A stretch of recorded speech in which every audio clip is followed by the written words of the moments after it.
dengar, baru baca gitu. Ya, jadi don't worry, be happy gitu. Oke. Boleh Gimana? tanya, Bu?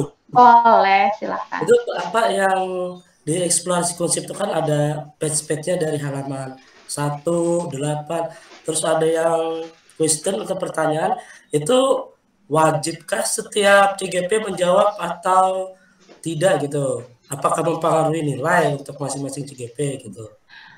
Kalau mempengaruhi nilai, jelas-jelas tidak ada nilainya. Oh ya, okay. Karena nggak ada rubriknya. Tapi kalau dari catatan saya untuk penilaian Bapak dan Ibu tentu beda. Oh, iya. Tentu saya akan membedakan ya, Pak Lanang yang menulis yang menulis respon di setiap slide dengan misalkan ada salah satu Bapak dan Ibu yang nggak nulis sama sekali. Masa iya sama saya di hadapan saya sama gitu kan? Walaupun di secara nyatanya di sana nggak ada rubriknya. Ya.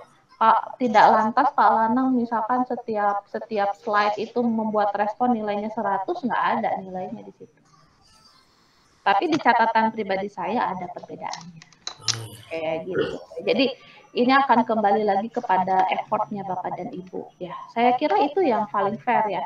Kan sama ya Bapak dan Ibu juga kalau ketemu peserta didik, ya tentu dengan instruksi yang sama, dengan tugas yang sama, dengan effort yang dia lakukan, Bapak dan Ibu juga bisa menilai. Ya, tapi memang agak beda ya konteksnya. Kalau peserta didik kan kita mesti tahu kenapa dia nggak mau respon atau kenapa itu kan kita mesti tanya ya. Kalau di sini yang membedakan itu karena daring ya, jadi saya juga nggak begitu tahu nih kenapa Bapak dan Ibu berbeda gitu responnya. Namun yang harus Bapak dan Ibu pahami ya, saya juga tidak bisa sampai sedalam itu ya. Jadi akhirnya kita secara andragogi aja, secara orang dewasa aja seperti apa. Ya. Tapi bukan berarti saya ngomporin untuk kompetitif ya, enggak. Karena note and question itu pada dasarnya kenapa ada? Kalau Bapak dan Ibu mau merespon silahkan. Karena pada dasarnya gini, kalau pengalaman saya ketika kita membaca, terus kita tuangkan dalam tulisan, kita respon, biasanya kita nempelnya jadi tambah lama, ingetnya tambah lama. Beda yang cuma baca gini. Sama Bapak dan Ibu, saya juga membaca eksplorasi konsep itu nggak cukup sekali baca slide-slide itu. Apalagi kata-katanya banyak yang ditambah bunga-bunga gitu kan, ya nggak yang jelek gitu. Tapi ada juga orang yang paham justru dengan bunga-bunga seperti itu. Jadi saya tuh mesti baca sekali slide-nya ini tentang apa, baru 2 kali oh paham, 3 kali oh gitu maksudnya. Gitu. Tapi itu ketika dituliskan ulang beda gitu ya. Kan ada teori belajarnya seperti itu ya, retensinya itu beda ketika panca indera kita lebih banyak digunakan. Kalau cuma mata doang baca beda. Mata tambah dengar beda. Mata dengar tambah nulis beda. Mata dengar nulis dipraktekkan beda. Diulang dipraktekkan bisa. Diajarkan ke orang lain, nah itu retensinya lebih lama. Nah, gitu. Nah, jadi sebetulnya tidak ada kewajiban, tapi bayangannya kayak gitu ya Bapak dan Ibu untuk note and question yang ada di eksplorasi konsep ya. Jadi untuk merespon Bapak dan Ibu, dan sebetulnya yang di highlight itu ketika di slide itu ada instruksi tugas, ada penugasan. Nah, itu yang wajib. Ya, kalau ditanya penilaiannya berapa saya poinnya nggak ada. Tapi catatan di saya ada. Gitu ya, catatan khusus di fasilitator ada. Gitu kan. Nah, karena itu penugasan. Jadi nanti kalau ada yang tidak melakukan penugasan itu ya beda catatannya dengan yang melakukan penugasan. Gitu ya. Apalagi nanti Bapak dan Ibu di modul-modul selanjutnya itu ada yang kalau modul 1.3 ini kan cuma berapa slide ya? Masih cuma 9 slide Bapak dan Ibu. Nanti kalau di modul 1.4 itu kalau nggak salah 24 slide itu. Kan gempor juga kalau saya mesti baca. Tapi kan bisa skimming. Artinya gini, ketika saya pengen tahu pola responnya Pak Ahmad Baijuri itu kayak gimana ya, saya tinggal buka eksplorasi konsep, dilihat ngomentarin temennya nggak, baca-baca, ngasih respon nggak. Nanti saya bisa kelihatan ya pola berpikir Pak Baijuri itu kebiasaannya kayak gimana. Jadi di ruang kolaborasi juga saya nggak gitu kaget gitu. Ternyata Pak Lana tata bahasanya begitu baik. Saya buka eksplorasi konsep, oh iya beliau lagi nulis, pasti ada korelasi. Iya, masuk aja pian Dan mic-nya. itu kita maknanya kita berproses belajar ya Bapak dan Ibu, jangan dijadikan beban. Ya, jangan dijadikan beban. Kita proses belajar kok di sini ya.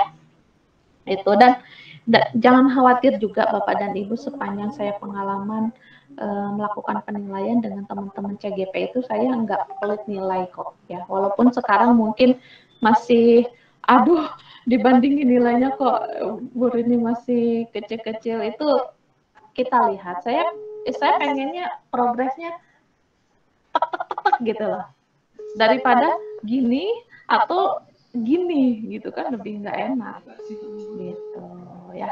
Masa? Oke. Sudah coba. Nanti endingnya enggak kok, endingnya manis pasti kalau dari saya, saya enggak galak-galak gitu ya. Nah itu Bapak dan Ibu refresh kita terkait beberapa hal. Boleh ada yang mau merespon lagi selain Pak Ahmad Baijuri? Bu Herni silakan. Terima kasih Bu. Mohon maaf, saya mohon izin bertanya.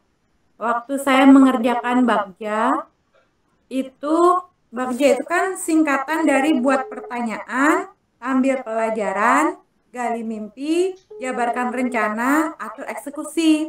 Itu diminta untuk membuat tabel rencana kita ke depan apa. Tetapi di tabel itu di kolom kedua semuanya ada pertanyaan.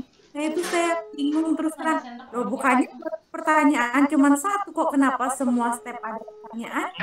Jadi intinya ya antara nggak yakin dan nggak yakin, nggak ada yakinnya gitu.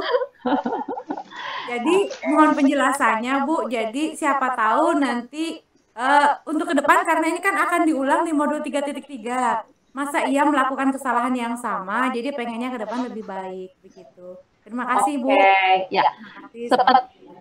Seperti yang tadi saya ungkapkan, saya tidak ingin menjelaskan lebih detail dulu. Jadi saya pengen Bapak dan Ibu kolaborasi dulu. Tapi kalau boleh menampilkan sebentar, sebetulnya kan titik poinnya ketika menyusun rencana itu Bapak dan Ibu pasti baca eksplorasi konsep bagian ini kan? Ya. Sebetulnya kalau dicermati Bapak dan Ibu, di Bagja ini ada 5 tahap. Ya, simpelnya gini deh. Kalau buat pertanyaan itu, kuah cekernya tuh. Jadi gini Bapak dan Ibu. Sebelum ke Bagja, kalau Bagja itu kan tahapan ya, tahapan membuat rencana. Sebelum membuat tahapan rencana, mesti punya target dulu.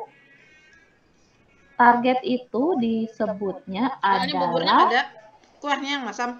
Coba lihat nih, kuahnya yang di panci belakang kena. Ya, nah ini sebelum ini udah ada belum? Oh, di sini baru inquiry apresiatifnya ya. Baru inquiry apresiatifnya, kemudian dikenalkan tahapan bagjanya, kemudian kalau prakarsa perubahannya di slide berapa?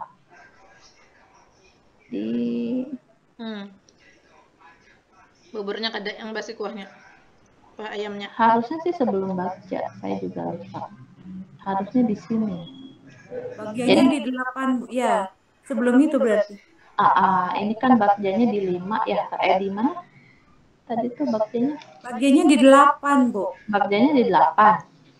Bukan, ini refleksi mandiri. Bubuih kok tadi? Bagjanya itu tadi di sini kan. Biasanya kalau di ayam bosok di 5. Jadi curiga nih kaldunya. Di 5. Nah, seharusnya ada ceker baru lah. Perubahan atau visi. Jadi begini sih Bapak dan Ibu, sebelum ke bagja ya, kalau kita lihat. Makanya sebetulnya slide ini tuh harus dibaca secara sistematis, nggak loncat-loncat dan seksama gitu. Kalau misalkan kita loncat aja, pasti ada yang miss. Gitu. Nah, jadi kan di sini pengantar itu dikenalkan dulu nih. Inquiry apresiatif apa? Saya udah lihat tulisan teman-teman ya terkait puitis nih. Banyak sekali yang bisa bikin puisi ya. Saya jadi terpana. Kemudian masuk ke di sini kan pengantar ya. Pengantar